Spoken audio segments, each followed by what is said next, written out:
नमस्कार, विकेबी न्यूजच्या मराठी बातमीपत्रात आपलं स्वागत। सविस्तर बातम्याआधी नजर टाकूया हेडलाईन्सवर। 28 वर्षीय तरुणाने विष प्राशन करून केली आत्महत्या। आत्महत्येचे कारण अद्याप अस्पष्ट। अल्पवयीन मुलीने घेतला गळफास, युवतीसह दोघांविरुद्ध गुन्हा दाखल। यशोधरा पोलीस स्टेशन हद्दीत रेल्वे रुळावर आढळला मृतदेह, रेल्वेच्या धडकेत 45 वर्षीय व्यक्तीचा मृत्यू। आता सविस्तर वृत्त। नागपूर जिल्ह्यातील रामटेक तालुक्यातील पिडकापार गावात एका 28 वर्षीय तरुणाने अज्ञात कारणावरून विष प्राशन करून आत्महत्या केली आहे। या घटनेने गावातील नागरिकांना धक्का बसला। मृतकाचे नाव अतुल प्रकाश चापले आहे। 29 जानेवारी 2025 रोजी दुपारी 1 वाजताच्या सुमारास अतुलने आपल्या शेतातील झोपडीत विष प्राशन केले। विष प्राशन केल्यानंतर काही वेळातच त्याला तीव्र वेदना होऊ लागल्या। या वेदनामुळे अतुलने आपल्या मोठ्या भावाला अमोल चापले याला कॉल करून सांगितले की त्याने विष प्राशन केले आहे। अमोल चापले यांनी अतुलच्या दुखापतीची गंभीरता लक्षात घेत त्याने लगेचच आपल्या वडिलांना घटनेची माहिती दिली।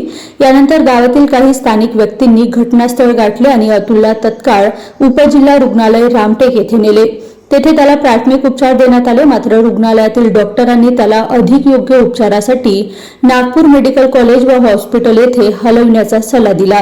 दुपारी 4 वाजताच्या सुमारास अतुलला रुग्णालयातून नागपूर मेडिकल कॉलेजकडे रवाना करण्यात आले, परंतु अत्यवस्थ अवस्थेत असलेला अतुल उपचारादरम्यान रात्री 11:30 वाजता मृत्युमुखी पडला।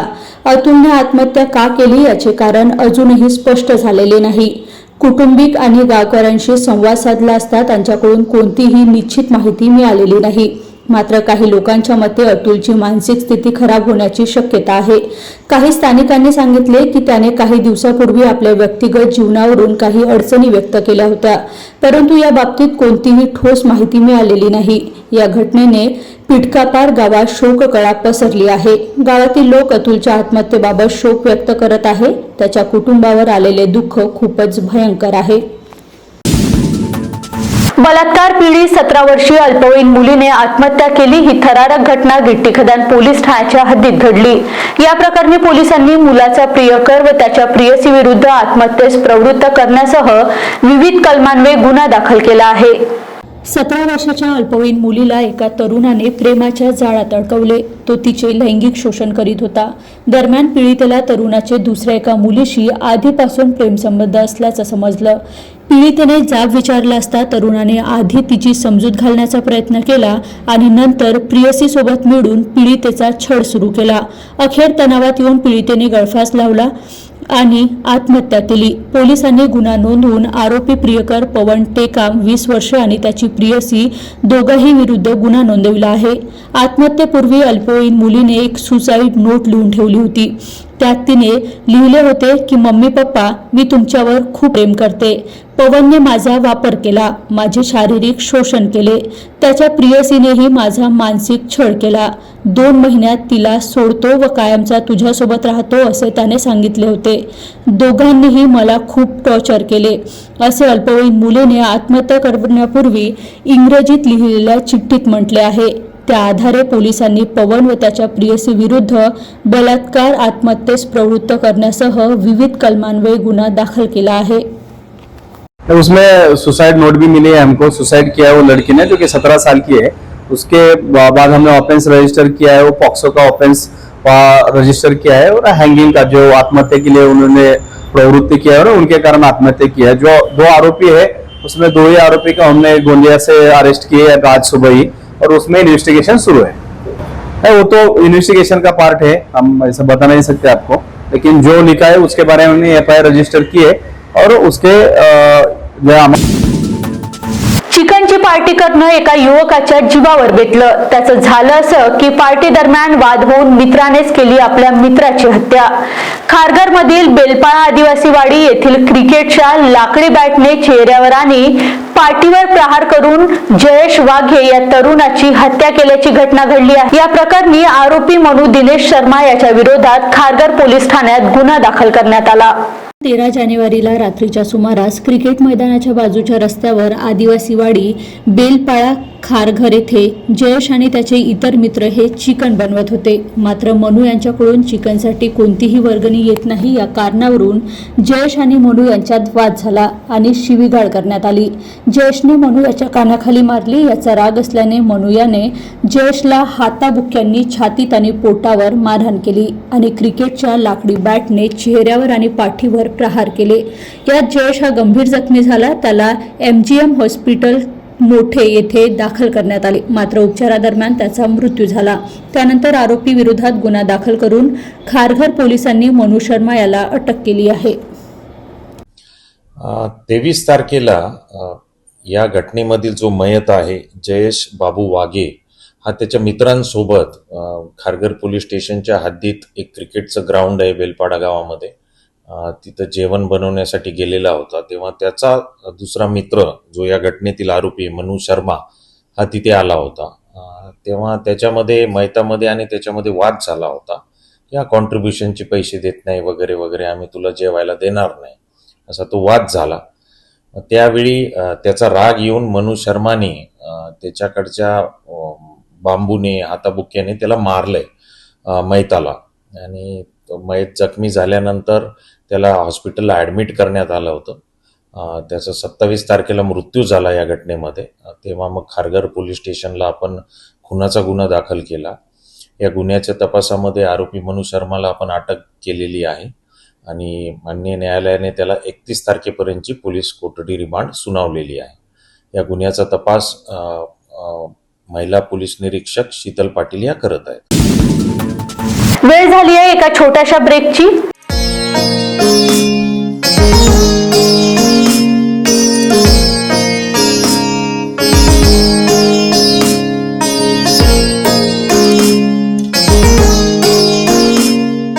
ब्रेकनंतर पुन्हा आपलं स्वागत. नाशिक आणि रायगड पालकमंत्री पदाबद्दल प्रसार माध्यमांशी बोलताना गिरीश महाजन म्हणाले, नाशिक आणि रायगड आमच्या तीनही पक्षात सगळ्यांची मागणी आहे की पालकमंत्री करा म्हणून. माझी अगोदर घोषणा झाली होती, पण पुन्हा मुख्यमंत्र्यांनी नाशिक आणि रायगडला स्टे दिला. तीनही नेते चर्चा करत आहे, लवकरच यातून मार्ग निघेल.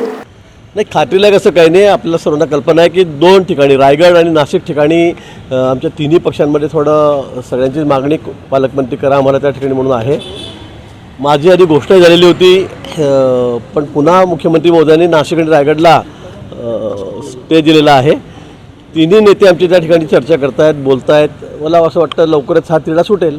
नाही काय 3 पक्ष एकत्र झालेले आहेत आणि तोलामोलाचे सगळे आमचे पक्ष आहेत आणि म्हणून प्रत्येकाला वाटतं. गेल्यावेळी 14 ते 19ला कुंभमेळा होता, त्यावेळी मी पालकमंत्री त्या ठिकाणी होतो आणि कुंभमेळा मंत्री होतो आणि त्यानंतर सरकार पुन्हा आलं आणि त्यानंतर मी दादा भुसेंना मीच सांगितलं, कारण त्यावेळेला तिरडा झाला होता. ते म्हणे मी स्थानिक आहे. मी म्हटलं ठीक आहे, तर तुम्ही व्हा, कारण त्यावेळेला थोडंसं लांबलेलाच होता विषय. पण मी म्हटलं स्वतःहून म्हटलं की ठीक आहे दादा भुसेंना करून टाका. मी मान्य देवेंद्रजींना त्या ठिकाणी सांगितलं आणि दादा भुसेंना पालकमंत्री केलं होतं. पण आता पुन्हा कुंभ आलेला आहे 12 वर्षांनी, 1.5-2 वर्षांनी आता कुंभमेळा त्या ठिकाणी आहे आणि म्हणून मी कुंभमेळा मंत्री पण आहे आणि म्हणून मुख्यमंत्री महोदय म्हणाले देवेंद्रजी आणि मी पण आग्रह धरलेला होता की जर सगळं सुरळीत करायचं असेल, म्हणजे सुरळीतपेक्षा म्हणजे कोऑर्डिनेशन जर व्यवस्थित ठेवायचं असेल तर पालकमंत्री मला ठेवा आणि कुंभमेळा मंत्री मी आहेच.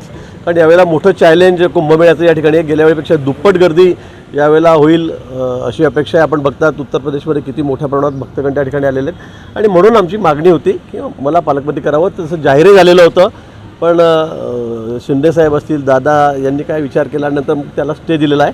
मला वाटतं 2-3 दिवसामध्ये त्यांच्यामध्ये चर्चा सुरू आहे, एकमताने त्या ठिकाणी निर्णय होईल. शेतकऱ्यांना कर्जमाफी देण्याच्या मागणीसाठी स्वाभिमानी शेतकरी संघटनेच्या वतीने जिल्हाधिकारी कार्यालयासमोर स्वाभिमानी शेतकरी संघटनेचे जिल्हाधिकारी कार्यालयासमोर ठिय्या आंदोलन करण्यात आलं. स्वाभिमानी शेतकरी संघटनेचा शेतकरी संघटनेचा ची अग्रिम रक्कम देण्यात यावी. तसेच जिल्ह्यात सप्टेंबर महिन्यात झालेल्या अतिवृष्टीचं अनुदान मंजूर होऊनही शेतकऱ्यांना देण्यात आलेलं नाही. त्यामुळे हे अनुदान तातडीने शेतकऱ्यांच्या खात्यावर वर्ग करण्यात यावं अशी मागणी ही स्वाभिमानी शेतकरी संघटनेकडून करण्यात आली आहे. शेतकऱ्यांची संपूर्ण कर्जमाफी जे की या राज्य सरकारने सत्तेत येण्यापूर्वी आश्वासन दिलं होतं ते आश्वासन राज्य सरकारने पूर्ण करावं. शेतकऱ्यांचा 7/12 कोरा करावा ही प्रमुख मागणी आजच्या या आंदोलनाची आहे.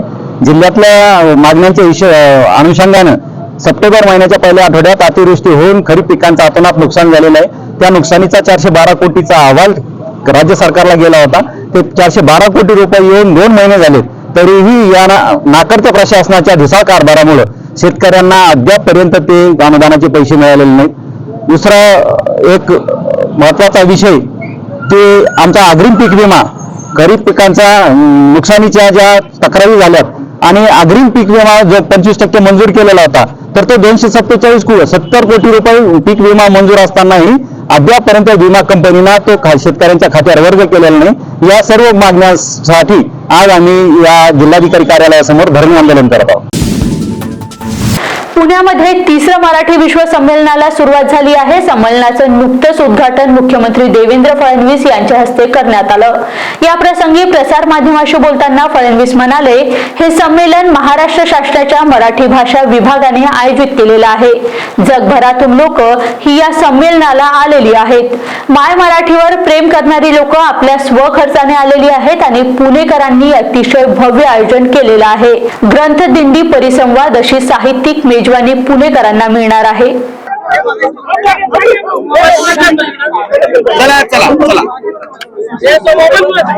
अतिशय आनंदाची गोष्ट आहे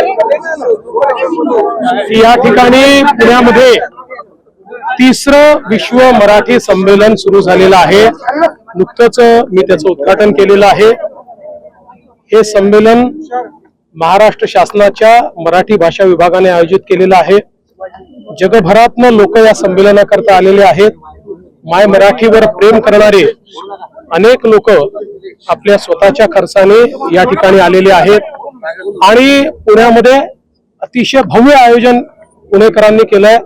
आपण बघितलं असेल, सुंदर अशी ग्रंथदिंडी या ठिकाणी निघालेली आहे. वेगवेगळ्या प्रकारचे उपक्रम अतिशय चांगले आहेत. परिसंवाद आहेत, काव्य संमेलन आहे, चांगल्या चर्चा आहेत. त्यामुळे एक प्रकारची साहित्यिक मेजवानी देखील, विचारांची मेजवानी देखील पुणेकरांना मिळणार आहे. सर्वात आनंदाची गोष्ट आहे की मराठीला अभिजात भाषेचा दर्जा मिळाल्यानंतरचं हे पहिलं संमेलन असल्यामुळे त्या संदर्भात देखील मोठ्या प्रमाणात लोकांमध्ये उत्साह आहे, उत्कंठा आहे आणि मला असं वाटतं की तो उत्साह आपल्या सगळ्यांना पाहायला मिळतोय. दाभा येथे शिवलिंग प्रतिष्ठापना कार्यक्रमाचे आयोजन 31 जानेवारीला करण्यात आले. त्यानिमित्ताने कलश यात्रेत अनेक महिला सहभागी झाल्या होत्या. दुर्गा माता मंदिर ते हनुमान मंदिर, दाभा ते माता मंदिर पर्यंत कलश यात्रेचे आयोजन करण्यात आले होते. या कलश यात्रेत अनेक महिला सहभागी झाल्या होत्या. शिवलिंगाचा अभिषेक समारंभ आयोजित करण्यात आला होता. शिवलिंग प्राणप्रतिष्ठा विधी आणि प्रतिष्ठापना दुर्गामाता मंदिर, आशादीप गृहनिर्माण सोसायटी, त्रिकोणी पार्क, दाभा, नागपूर येथे पार पडला. परिसरातील सर्व नागरिकांनी या पवित्र विधीचा आनंद घेतला. आयोजित समितीने विशेष व्यवस्था केली होती. सकाळी 10 ते दुपारी 3 वाजेपर्यंत शिवलिंग पूजा विधी पार पडला. त्यानंतर कलश यात्रा दुर्गामाता मंदिरापासून हनुमान मंदिर, दाभा आणि माता मंदिरात परतली. या कलश यात्रेत अनेक महिला उत्साहाने सहभागी झाल्या होत्या.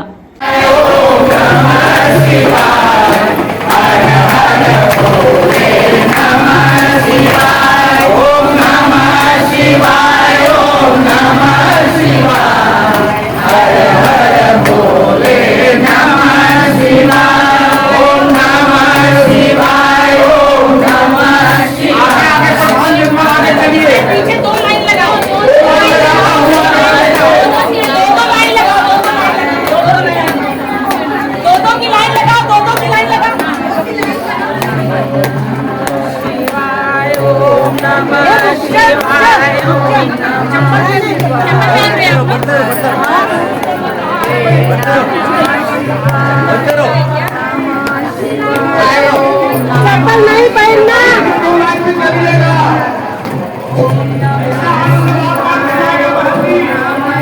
चप्पल तो पहनो। चप्पल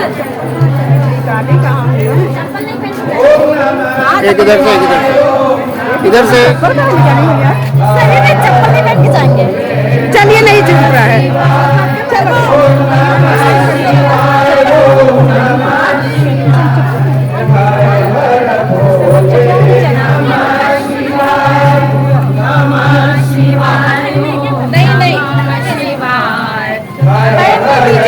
बात नहीं थी।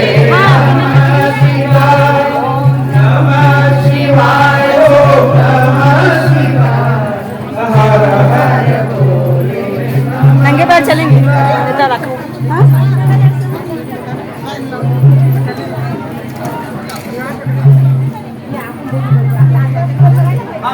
दो लाइन चले और थोड़ा सा कम से कम 1 मीटर दूर रखिएगा आगे वाले से। 28 वर्षीय तरुणाने विष प्राशन करून केली आत्महत्या. आत्महत्येचे कारण अद्याप अस्पष्ट. अल्पवयीन मुलीने घेतला गळफास. युवतीसह दोघांविरुद्ध गुन्हा दाखल. यशोधरा पोलीस स्टेशन हद्दीत रेल्वे रुळावर आढळला मृतदेह. रेल्वेच्या धडकेत 45 वर्षीय व्यक्तीचा मृत्यू. तुर्तास इथेच थांबूया. बघत रहा वीकेबी न्यूज. नमस्कार.